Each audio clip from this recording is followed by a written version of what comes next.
the time of the year that most tend to favour. With warmer air masses moving in and the increased daylight hours, everyone is getting an extra boost of life. As we seen in our last episode, late spring has given way to an explosion of life in the Shannon Basin, and summer is going to expand it even more. The newest generations are being born and raised here and now.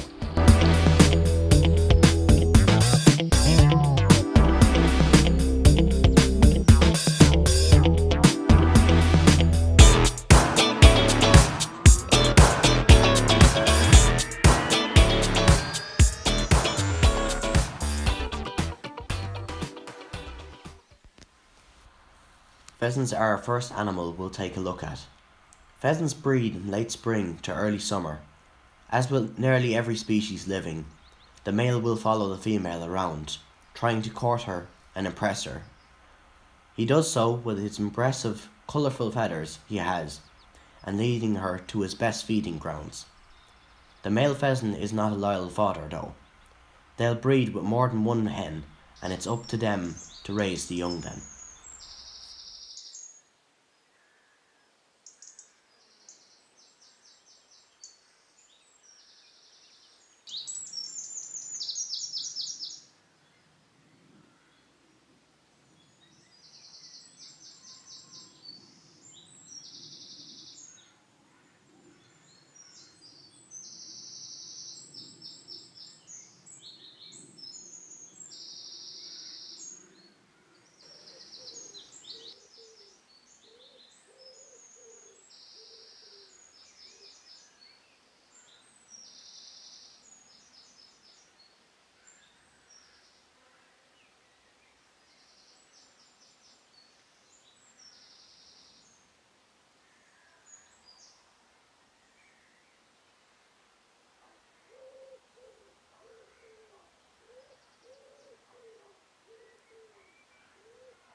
Across the cornfields, another animal lurks. Rabbits are commonly seen during the early summer months. Young that have been born in the spring months have grown to be large enough to venture outside the rabbit hole in search of food, in this case corn. During the early summer months, there is an abundance of food for all herbivores.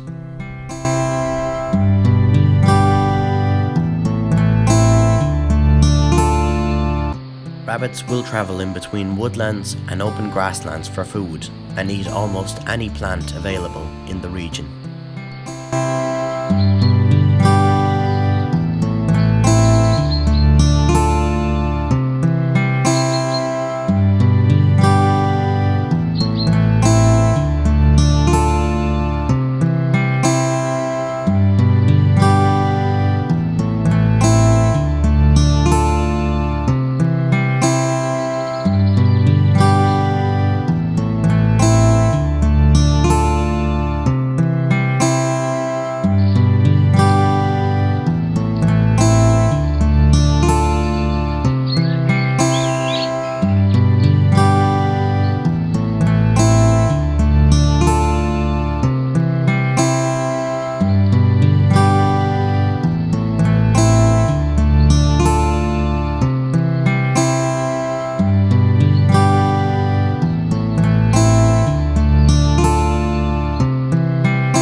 Brown fur supply them with great camouflage, especially in the margins of woodlands.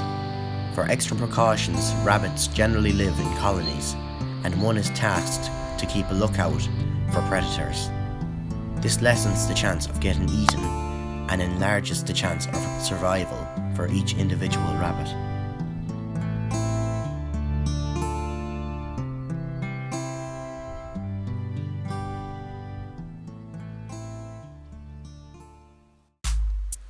Moving to the streams that drain the land, an aquatic species is growing up very fast, and is left to fend for itself. This is the brown trout, a ferocious predator even at a small size. They lurk under the weeds waiting for their prey and come out charging up at it. Watch for the fin speeding through the water. Bang! It caught the fly. The gravel streams these young trout live in contain an entire ecosystem, starting at the flies themselves, to the trout that eat them, to the aquatic and non-aquatic birds, to the heron that feeds on the trout, and the buzzards that feed on the aquatic birds. Brown trout feed on anything that it can catch, from small nymphs to even rodents. But in these gravel streams, trout are still young, so they generally feed on shrimp and flies.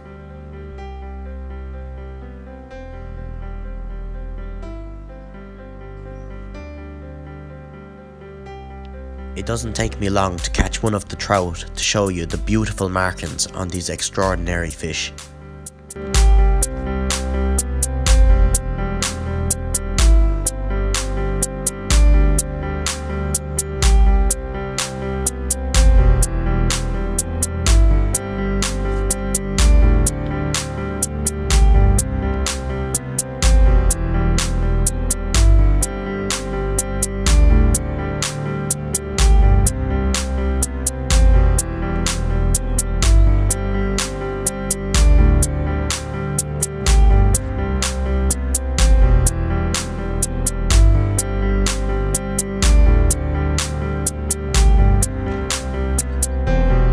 This is a female brown trout, known for its smaller jaw to skull length and fewer colour markings on it.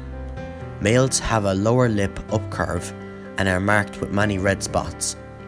These fish are designed for high-speed bursts with a streamlined body propelled with a massive tail. These fish are carnivorous as pike. The small top fin close to its tail is known as the adipose fin. This is a signature of a game fish. The mallard duck is a very common resident in these smaller streams. These small streams provide great protection for the ducklings, with many weeds overgrowing the water's edge.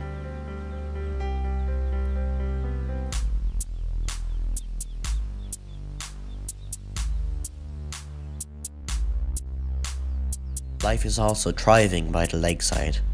Velvet scooters, great crested grebes, and the mute swans are only a few of the many aquatic species raising their young by the lake. I had a steak last night.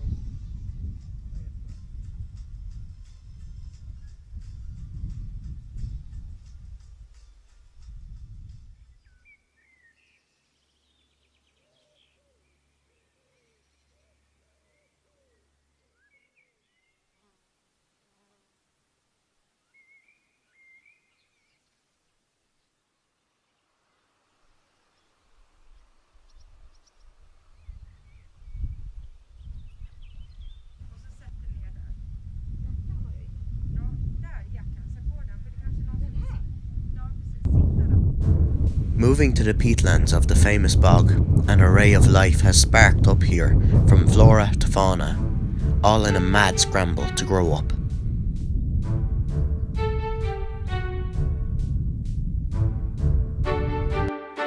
The parent buzzards take to the skies over the bog, hoping to catch something to bring it back to their young. Butterflies, dragonflies and damselflies thrive here in the swampy, hot, yet breezy landscape of the bog. Butterflies feed on nectar from flowers growing here, while dragonflies and damselflies prey on other flying insects.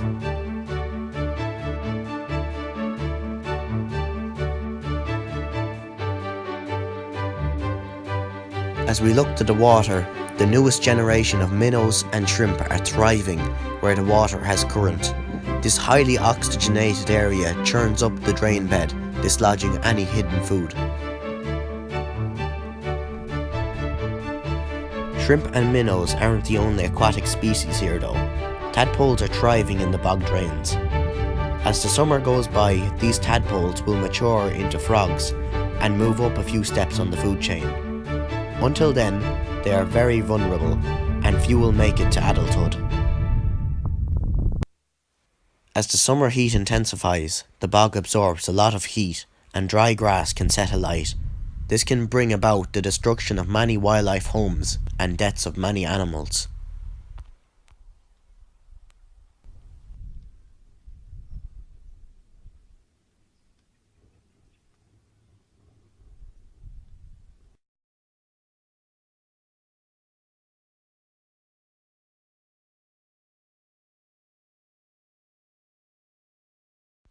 But life must move on.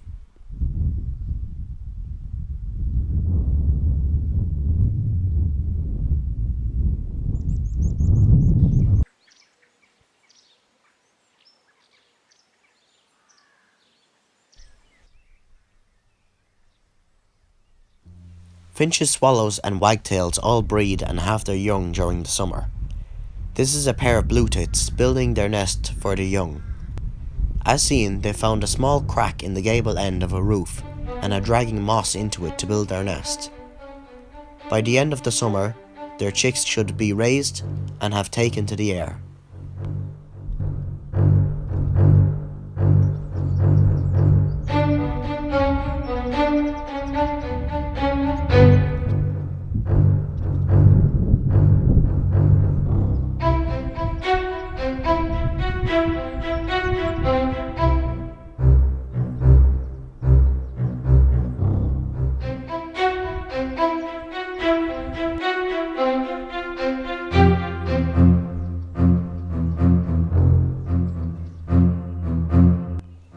Even the swallows and house martins are preparing for their young.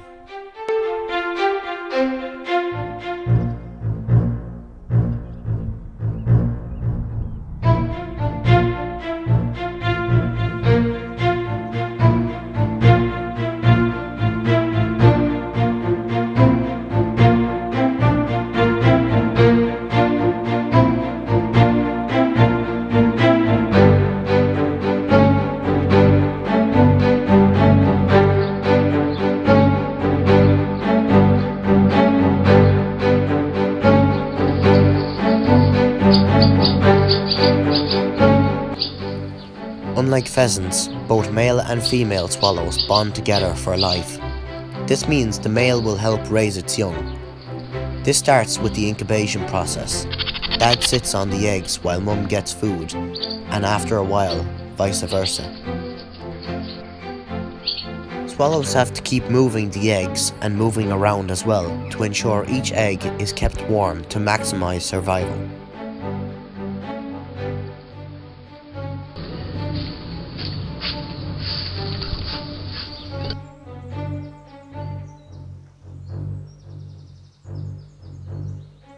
When the chicks hatch, on arrival of each parent, they must clean the nest to maintain hygiene. These birds are very clean despite what many people believe.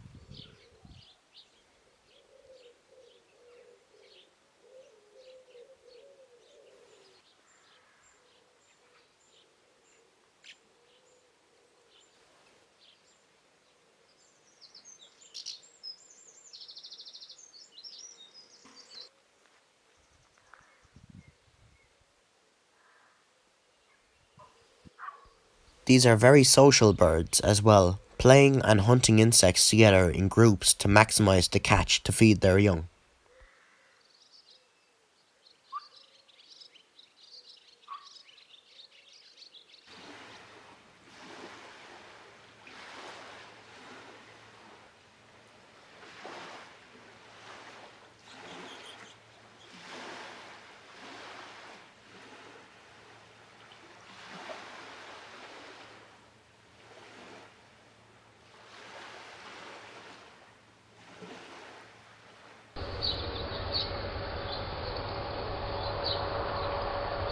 Wagtails raise their young this time of the year too. They use the same procedure as any other finch when incubating eggs and are as loyal to each other as swallows and house martins.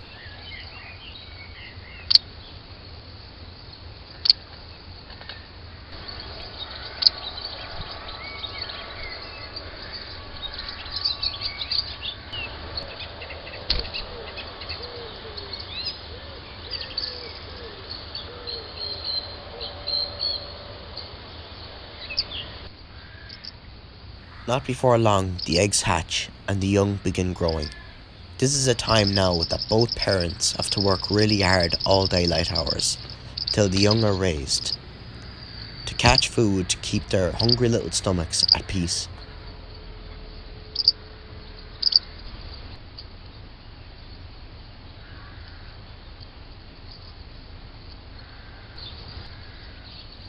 Wagtail nests are composed of moss and small twigs and are lined with wool, hair and feathers to keep the young warm. Here comes Mum with some food. She regurgitates whatever she's caught and feeds her young in the style first come first serve.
As the beautiful starry summer night sets in, the badger begins to stir.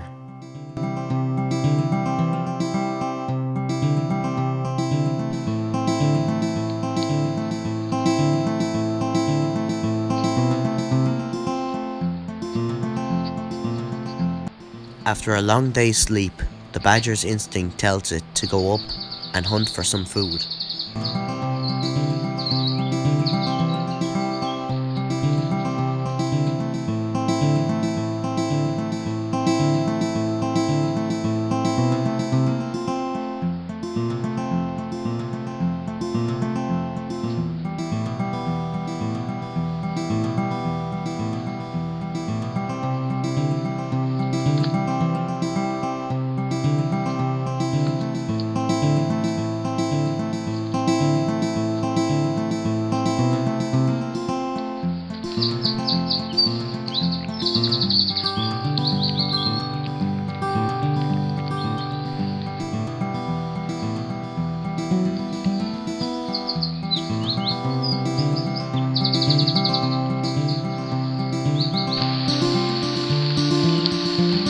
The late summer rains have woken this badger up dramatically now, but here comes one of the young that we heard from the set in the spring episode.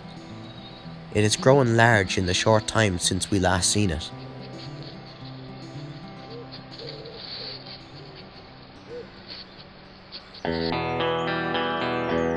As the grass fields are once again cut in the late summer, they send an invitation with a menu to the fox.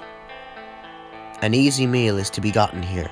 Worms are barely under the surface, and critters are everywhere. They are all a great source of protein, so the fox digs them up and feasts on them.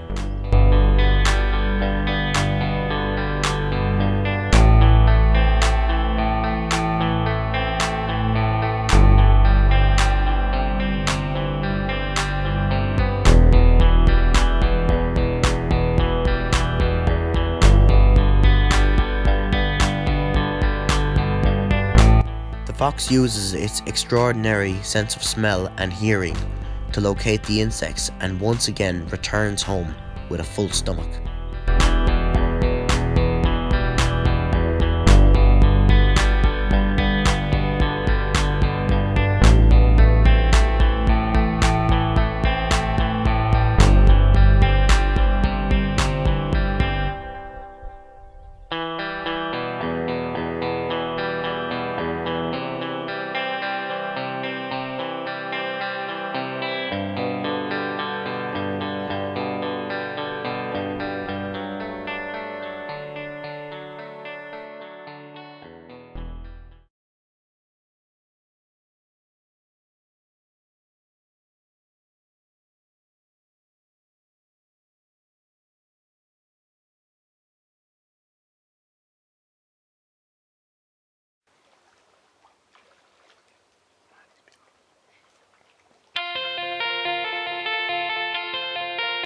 The newest generation of the animal kingdom has been nearly raised, but have lots more to learn about the ways of the wild world of the Shannon Basin.